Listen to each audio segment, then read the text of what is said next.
poquito con lo que intentamos trabajar y abordar en el presente trabajo. Primero, el trabajo está enmarcado dentro de sociedad civil y derecho y todas las tensiones que subyacen a él. En este caso, yo en particular voy a trabajar de las personas privadas de libertad que se encuentran en el ámbito territorial de La Plata, Magdalena y Florencio Varela. Son distintos complejos residenciales. Entonces, el objetivo del trabajo es indagar sobre el rol que cumple la educación en aquellas personas que se encuentran privadas de libertad. Y si la misma, la educación, sirve o puede ayudar para empoderar a las personas detenidas y si ellas, mediante la educación, pueden alzar su voz y mejorar su situación actual. Bueno, en este sentido, primero deberíamos decir que la cárcel, en nuestras sociedades capitalistas, cumple un rol preponderante al servir a las clases hegemónicas a perpetuar el poder existente, todas que reproducen los intereses de esta bajo el camuflaje del derecho, podríamos decir, que se muestra disfrazado de universal y neutral, encarcelando a los sectores más vulnerables de la sociedad. Esto lo podemos advertir si tomamos en cuenta las estadísticas. Yo aquí traje un par de estadísticas que son ilustrativas, pero nos pueden ayudar, que podemos decir que, por ejemplo, el 68% de la población carcelaria es joven. Significa que tienen una franja etaria entre los 18 y 34 años de edad. Después, educación. Lo que sería educación, el 94% de la población carcelaria no ha cumplido la educación requerida por el Estado, lo que el Estado dice que debería tener una persona, es decir, el secundario completo, o sea, la educación secundaria. A eso podemos decir que, por ejemplo, el 5% no tiene ningún nivel de instrucción, el 34% un primario incompleto, el 43% primario completo y el 12% no ha cumplido el secundario. Bueno, después también podemos tener otro dato significativo, es la situación laboral. Podemos decir que más del 50%, un 65%, no, un 85% no estaba trabajando. Mucha gente está desocupada, un 49% y un 36% es trabajador a tiempo completo. Después, otra cuestión importante que no tienen capacidad laboral, no tienen oficio ni profesiones. Y la mayoría de las personas están detenidas por delitos relacionados a los robos y hurtos, es decir, delitos contra la propiedad. Lo que aquí me faltaría trabajar, que eso es algo a tener en cuenta, es que no he trabajado todavía sobre la cuestión de la perspectiva de género. Analizar qué porcentaje del colectivo de personas son mujeres, hombres o con distintas identidades de género. Bueno, también es importante mencionar que todas las personas que se encuentran detenidas se siguen vulnerando sus derechos. Eso lo vamos a ver más adelante. Pero hay que tener en cuenta qué personas se encuentran encarceladas, cuáles son sus situaciones y las lógicas de la cárcel, que ahora vamos a acallarnos un poquito más. Bueno, como sabemos, la cárcel sirve para el disciplinamiento de los cuerpos y no es una institución aislada, sino que está en una lógica capitalista disciplinar junto con otras instituciones. Y por su parte podríamos empezar a trabajar sobre la cárcel o la institución total, como lo define Goffman, que es aquella institución en donde todos los momentos de la vida se reproducen en la misma institución bajo una autoridad burocrática y con distintas personas.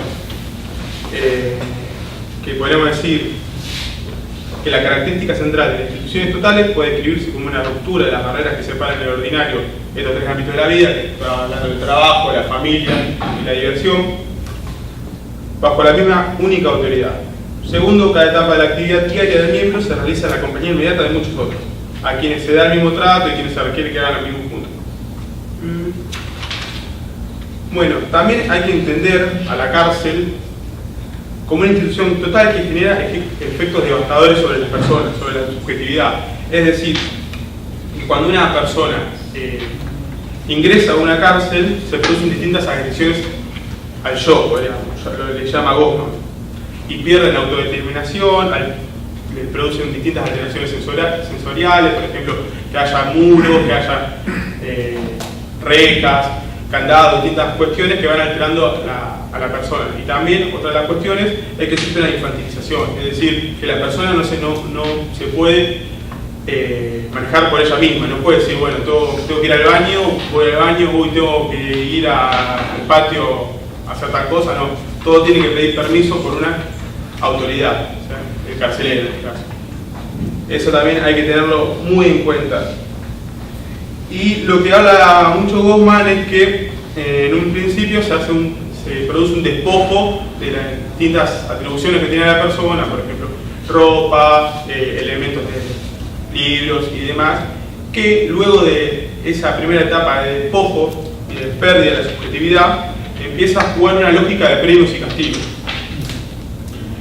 Que con eso las instituciones totales sirven para gobernarse. Es decir, la cárcel funciona en base a la lógica de premio y castigo. Si uno está haciendo más o menos las tareas que pide la institución, es decir, se porta de acuerdo a lo que establece la institución que se debe hacer, puede acceder a distintos beneficios, se podría llamar. Por ejemplo, cigarrillos, celulares, ir a estudiar. Entonces ahí tenemos la atención. ¿Qué significa el estudio? Es un derecho que toda persona tiene, un beneficio de acuerdo a los premios que cada persona vaya ganando. Pero eso lo vamos a ir viendo más adelante. Bueno, a su vez tenemos que puntualizar un poquito lo que serían las cárceles bonaerenses, es decir, donde trabajamos nosotros. Podríamos decir que, como ya dijimos, las personas encarceladas son los sectores más vulnerables de la población, y además habría que sumar cómo está el servicio penitenciario bonaerense. Según la cifra del 2015, hay una población carcelaria de 34.000 personas, alojadas en 20.700 plazas, es decir, que tenemos casi una superpoblación de un 60%. Yo estoy dando estos datos para entender o más o menos saber dónde estamos trabajando y si se puede practicar un derecho a la educación. Por eso soy medio de dar muchos datos, para entender cuál es la población prisionizada, cuál es la situación de las cárceles en Argentina y más precisamente en La Plata, en alrededores, y ver si es posible o no trabajar con ello. Bueno, también podemos señalar que en La Plata, en la provincia de Buenos Aires, existe un organismo autárquico que tiene como objetivo monitorear los lugares de detención, prevenir y denunciar violaciones a los derechos humanos, que es la Comisión Provincial por la Memoria, el organismo específico del Comité contra la Tortura, y ellos lo que hacen es inspecciones periódicas en las distintas cárceles, entrevistando en forma individual y confidencial a las personas privadas de libertad, y hacen informes anuales. Estos informes anuales lo que siempre dicen, denuncian los distintos casos de tortura, las catalogan, las enumeran, hablan un poco del carácter multidimensional y sistemático de las torturas en la provincia, y que dice, lejos de ser un exceso o fallas, forman parte constitutiva del programa de gobierno en la cárcel. Esto lo digo ¿por qué? Porque resulta útil para poder apreciar las condiciones de vida de las personas que quieren estudiar y las deplorables condiciones que están siendo sometidas por parte del Estado y las limitaciones que tienen para poder estudiar. Bueno, por un lado describimos la población carcelaria, describimos las condiciones que tienen las cárceles en la provincia de Buenos Aires y en La Plata, la cantidad de superpoblación que hay, y ahora también habría que hablar un poquito del rol que cumple nuestra facultad. Bueno, la facultad nuestra, la Facultad de Ciencias Jurídicas y Sociales de La Plata, lo que ha hecho es, en el año 2006, firmar un convenio con el Ministerio de Justicia para que las personas privadas de libertad que deseen estudiar la carrera de abogacía puedan hacerlo. En este sentido, la facultad estableció distintas modalidades. Las primeras materias se daban en las distintas unidades penitenciarias, algunas bajo el régimen de cursadas, otras bajo la modalidad libre, y luego las personas que podían, estaban autorizadas por el juez, podían ir a cursar a la facultad o a rendir libre. Bueno, actualmente registramos, hay que analizar mejor esta cifra, pero 900 estudiantes que están estudiando en la facultad. Y ya tuvimos el año pasado alrededor de 10 recibidos privados de la libertad, y en este ciclo este año ya se han inscrito 97 personas aproximadamente. Entonces, ¿qué es lo que se puede observar de esto? Que el porcentaje que puede acceder a una educación superior es muy chiquito, no más del 2-3% de las personas privadas de libertad. Pero ¿qué pasa? Ese porcentaje tan ínfimo, ¿tiene capacidad o no para dinamizar la situación que atraviesan las personas privadas de libertad? Y ese es lo que estamos intentando trabajar y ver.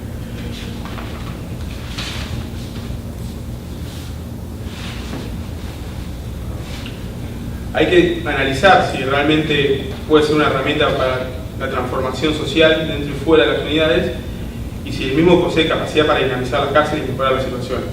Esto todavía es muy incipiente, lo estamos trabajando, pero por ejemplo, se ha dado que con la nueva ola de punitivista que está atravesando nuestro país, que desde que ganó Mauricio Macri y la gobernadora Vidal, ahora ya se reformó la ley.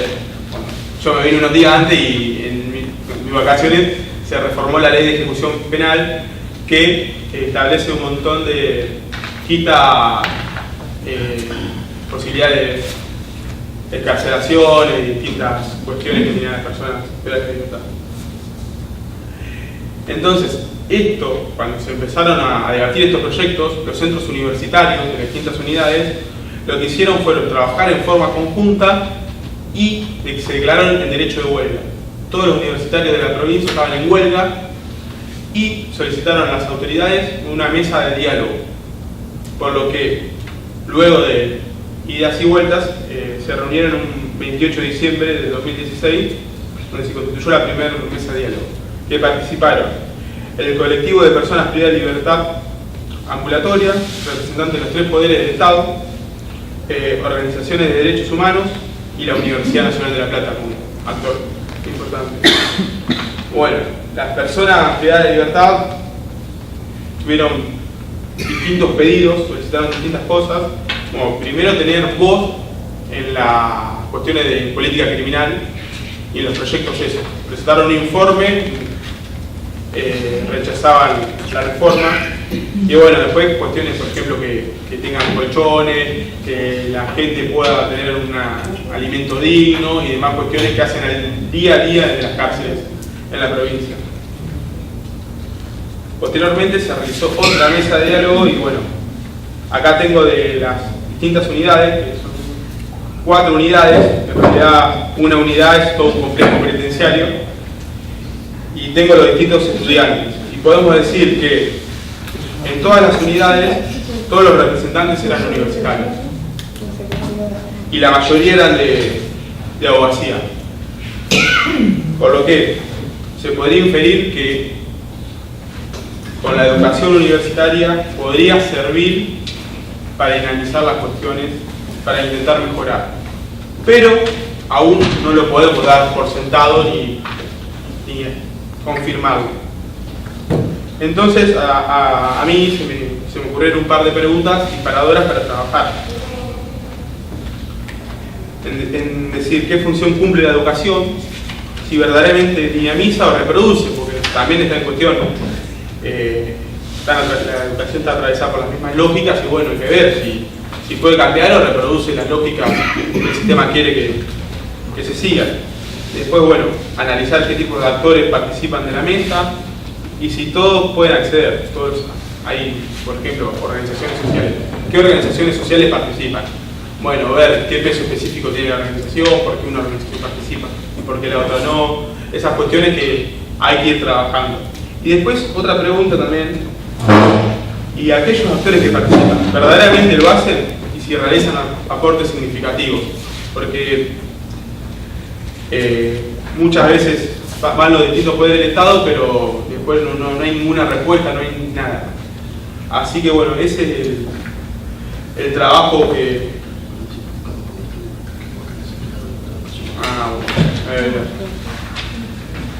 Pero salió. Menos mal que lo tengo a Lean que... Juego de apuntador. Otra de las cuestiones importantes, bueno, es entender a la educación, cómo entendemos la educación, como práctica de la libertad, una educación que humaniza, que puede o que humaniza y que sirve como derecho llave, es decir, que una persona que tiene conocimiento de dónde está, cuáles son las circunstancias, cuáles son los medios, humaniza y posibilita que pueda pedir cosas. Por ejemplo, en la mesa de diálogo, las personas que tienen libertad pidieron un montón de cosas que seguramente si no han estudiado no tendrían conocimiento. Por ejemplo, plantear una reforma necesitan cierto conocimiento técnico, o pedir, por ejemplo, cuestiones que hacen a la ley de ejecución penal. Es necesario tener distintos conocimientos. Y después, bueno, el campo de estudio, como me remarcó Lean, que aún no está muy explorado, la educación en contexto de sesión. Y es un campo que me gustaría trabajar y a eso apunto. Ahora es medio inmaduro, estoy recién arrancando, pero es un campo a explorar, porque la verdad que las personas que estudian en estos contextos, la verdad que hacen mejoras significativas. Después, si quieren, les paso un par de estudiantes que no solo de Derecho, sino de Humanidades, Filosofía, que la verdad, muy bueno. Sociología también y periodismo. Sí, esas son las carreras que están en La Plata. Lamentablemente, es una decisión política que una facultad vaya a una cárcel a brindar educación superior.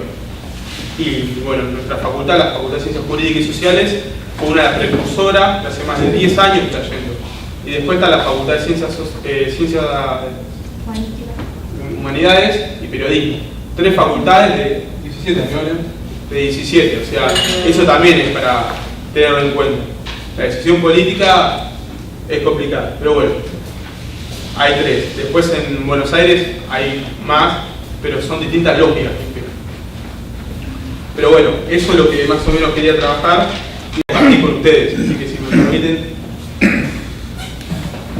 ¿Quién mejor que los oprimidos se encontrará preparado para entender el significado terrible de una sociedad opresora? ¿Quién sentirá mejor que ellos los efectos de la opresión? ¿Quién más que ellos para ir comprendiendo la necesidad de la liberación? Liberación a la que no llegarán por casualidad, sino por la praxis de su búsqueda, por el conocimiento y el reconocimiento de la necesidad de luchar por ello. Lucha que, por la finalidad que le darán los oprimidos, será un acto de amor, con el cual se opondrán al desamor contenido en la violencia de los opresores.